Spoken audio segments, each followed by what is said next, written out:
പിന്നെ പത്താടെ കൊടുത്തിട്ട് പറഞ്ഞവര് പറഞ്ഞു എല്ലാരും നേരത്തെ പോയി ഓനെന്തായാലും കണ്ടിട്ട് ഓൻ പറഞ്ഞു ഓനും മരുവോളും ഉണ്ടെങ്കിൽ അവിടെ കല്യാണത്തിന് ലച്ചു അതിലെ മീമി കൊണ്ടുപോവുക.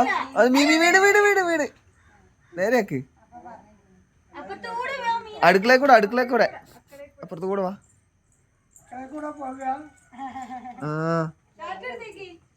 അഞ്ഞ് ചാറ്റടുത്ത് മീമി വീഴും. മീമി പിടിച്ചാള്, പ്ലേറ്റ് പിടിച്ചാള്. മെല്ലെ മെല്ലെ നടന്ന വേഗം.